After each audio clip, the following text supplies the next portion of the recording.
बच्चों में पढ़ने की लत कैसे लगाएं, आज इस पर एक विस्तृत चर्चा करेंगे। क्योंकि अगर एक बार पढ़ने की लत बच्चों में लग गई तो वो सफलता के उस असीम जगह पर पहुंचते हैं जहां की आप कल्पना नहीं कर सकते। ए आसमां मुझे रास्ता दे दे, मेरे हाथ में किताब रुकने लगी है। जी हाँ, बिल्कुल। जहां जाने के बाद, जहां पहुंचने के बाद, जिस मंजिल पर पहुंचने के बाद कुछ शेष नहीं रहता, सब विशेष हो जाती हैं चीज़ें, उसका मार्ग प्रशस्त होता है किताबों के द्वारा। बच्चे, बूढ़े या फिर जवान अगर किताब पढ़ने लगे तो न सिर्फ उनका समय बल्कि उनके जीने की कला और उनके जीवन से जुड़ी और चीज़ें स्वतः ही ठीक हो जाती हैं। इतनी बड़ी आबादी भारत की, अगर हम किताबों के बारे में बात करें तो अमूमन बहुत कम लोग किताबें पढ़ना पसंद करते हैं। लेकिन आज हम कुछ ऐसी चीज़ों के बारे में बताएंगे जिनको अगर आप अपने बच्चों में या खुद में धारण करोगे तो पता चलेगा कि आपका जीवन पूरा बदल चुका है। जी हाँ, मैं शुक्ला सर बात कर रहा हूँ कि बच्चों में पढ़ने की आदत कैसे लगाएं। सबसे पहली बात, आप देखिए, जब बच्चा छोटा रहता है तो उसकी माँ एक निवाला अपने मुंह में रख करके बहुत ही गंभीर तरीके से मुंह को हिलाती है और कहती है बहुत अच्छा खाना है। जब यह बात बच्चा सुनता है तो वो दूसरा निवाला अपने मुंह में ले लेता है। ठीक आपको अपने बच्चों के लिए, किताबों के लिए भी ऐसी ही कुछ बातें करनी चाहिए। उदाहरण के लिए, एक कोई भी किताब आप अपने घर की उठाइए और उसे ध्यान से पढ़िए। उसकी कुछ लाइनें जो आपको इंटरेस्टेड लगती हैं उनको अपने बच्चों से बताइए। आप ध्यान दे करके देखना कि जब आप उन लाइनों को बढ़ा चढ़ा करके या स्वादिष्ट तरीके से बच्चों को बताएंगे तो वो बच्चे आपसे पूछेंगे कि कौन सी किताब से पढ़ा, किस किताब से पढ़ा, और दूसरे दिन वो किताब खुद पढ़ने लगेंगे। मतलब बच्चों में पढ़ने की आदत लगाने के लिए हम बड़े लोगों को ही कदम उठाना पड़ेगा। हम उन किताबों को पढ़ें और उनको बताएं, भले ही वो किताबें कोई भी हो, चाहे वो मैगजीन हो या फिर वो कोई नॉवेल हो, उपन्यास हो, कहानी की किताबें हों। अगर आप खुद पढ़ करके अपने बच्चों को उसके कुछ सारांश बताते हैं या कुछ उसके अंश बताते हैं तो उनमें पढ़ने की जिज्ञासा पैदा होती है। तो हमेशा याद रखिए कि बड़े लोगों को ही ये कदम उठाना पड़ेगा। किसी भी किताब के अंश को वो पढ़ करके अपने बच्चों को सुनाएं, जिससे किताबों में रुचि पैदा होगी बच्चों की। आइए अब हम दूसरी बात पर बात करते हैं कि और कौन सी ऐसे बात हैं जिनके सोचने से आपके बच्चे में पढ़ाई का आदत बनेगा। देखिए, आप एक माहौल पैदा कीजिए जहां पर किताबें हों और बच्चा शांतिपूर्ण वातावरण में बैठ करके उन किताबों के साथ भले ही ना पढ़े लेकिन उनके टाइटल देख सके, उनका नाम देख सके, उसके सारांश को पढ़ सके।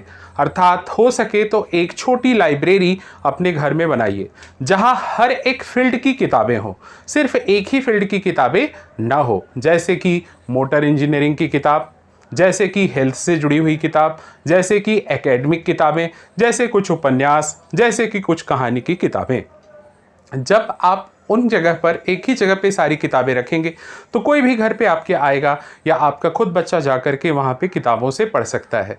तो आपको बनाना है एक छोटा लाइब्रेरी जिसमें हो हर प्रकार की किताबें। तो पहली बात हमने आपको समझा दिया कि आपको खुद से पहल करना पड़ेगा, और दूसरा हमने आपको बताया कि आप एक छोटी लाइब्रेरी बनाइए जिसमें बच्चे आराम से बैठ करके पढ़ सकें।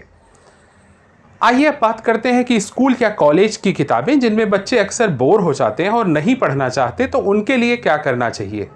देखिए, हम सभी थोड़ा बहुत पढ़े लिखे हैं और अगर हम उनकी किताबों को ध्यान से देखें तो उनमें कुछ ऐसी बातें रहती हैं जो इंटरेस्टिंग रहती हैं। अगर हम उनको वो पढ़ा करके समझाएं तो धीरे धीरे उनके एकेडमिक में भी ये हेल्पफुल होगा, यानी कि वो अपने स्कूल और कॉलेज की भी बुक्स पढ़ने लगेंगे। और याद रखिए कि एक शांत वातावरण देने की कोशिश कीजिए। अगर एक घर में शांत माहौल होगा तो बच्चे आराम से बैठ करके पढ़ पाएंगे। पढ़ने का समय एक फिक्स कर दीजिए। जो उस बच्चे के खेल को डिस्टर्ब ना करे। मेरे कहने का मतलब ये है कि उसके अगर साथी नीचे खेलते रहेंगे और आप उसे ज़बरदस्ती किताब पढ़ने की के लिए देंगे या पढ़वाने की कोशिश करेंगे तो उसका मन बिल्कुल भी नहीं लगेगा। इसलिए जब भी आप टाइम टेबल बनाएं तो हमेशा याद रखिए कि बच्चे को खेलने के बाद एक ऐसा वक्त निकालिए जहां पे उसके दोस्त उसे डिस्टर्ब ना करें, तो वो किताबों से अच्छी दोस्ती निभाना शुरू करेगा। कभी भी याद रखो कि किसी को आप ज़बरदस्ती कोई नई आदत नहीं दे सकते, आप उसे धीरे धीरे एडेप्ट कर सकते हो। ये ज़रूरी नहीं कि एक ही दिन में बच्चा आपका बहुत ज़्यादा किताबें पढ़ने लगेगा। उसे छोटी छोटी किताबों से मुखातिब कराइए, उसे छोटी छोटी कहानियों से मुखातिब कराइए और हैंडराइटिंग लिखवाइए उन किताबों से, क्योंकि जब बच्चा लिखता है किसी किताब को देख करके तो उसके पैराग्राफ को वो ज़्यादा लंबे समय तक याद रख पाता है और वो ध्यान से पढ़ता है। उदाहरण के लिए मुझे याद है कि एक बच्चा अपने स्कूल का प्रोजेक्ट बना रहा था इंग्लिश का, और उसने ढेर सारी किताबों से ज़ेरॉक्स निकाल करके, फ़ोटोकॉपी ला करके, कट करके वो चिपका करके एक प्रोजेक्ट बना रहा था। मैं उसके यहाँ पहुँच गया। मैंने देखा कि एक ऐसा कागज़ का टुकड़ा नीचे बिखरा हुआ है जिसमें एक बहुत अच्छी बात लिखी है। मैंने उसे कहा कि बेटा तुम जो प्रोजेक्ट बना रहे हो वो किस टॉपिक पे रिलेटेड है? तो उसने कहा कि ये मेरे मदर की आदतों और उन चीज़ों से रिलेटेड है। मैंने उसे बताया कि क्या तुम्हें पता है कि तुमने एक बहुत अच्छे कागज़ को नीचे गिरा दिया है? तो उसने मुझे कहा कि नहीं सर, ये ज़रूरी नहीं है, ये मैंने ऐसे ही गिरा रखा है क्योंकि उसमें कुछ इम्पॉर्टेंट पॉइंट और इम्पॉर्टेंट लाइन नहीं थी। मैंने कहा आपने उसे ध्यान से पढ़ा था? उसने कहा सर मैंने इसे बहुत ही ध्यान से पढ़ा था, उसमें कुछ मुझे इम्पॉर्टेंट नज़र नहीं आया। मैं उस कागज़ को उठाया और उसमें लिखा गया था कि माँ तुम ऐसी हो कि मैं समुद्र के बीच में रोऊंगा तो तुम मेरे आंसुओं को पहचान लोगी। मेरे ख्याल से किसी माँ के लिए किसी बेटे द्वारा या बेटियों द्वारा कहा हुआ ये एक असीम शब्द है।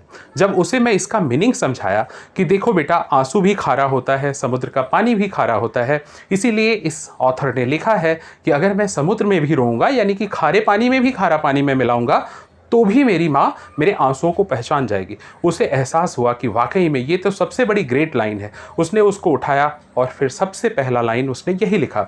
उसके उस असाइनमेंट को, उस प्रोजेक्ट को सबसे ज़्यादा नंबर मिले थे और वो बाद में मुझे आकर के शुक्रिया अदा किया। तो याद रखिए, जब भी बच्चा आपका प्रोजेक्ट बनाए या कोई भी एजुकेशन से रिलेटेड चीज़ें करे, बगल में बैठ करके आप देखो कि क्या कर रहा है।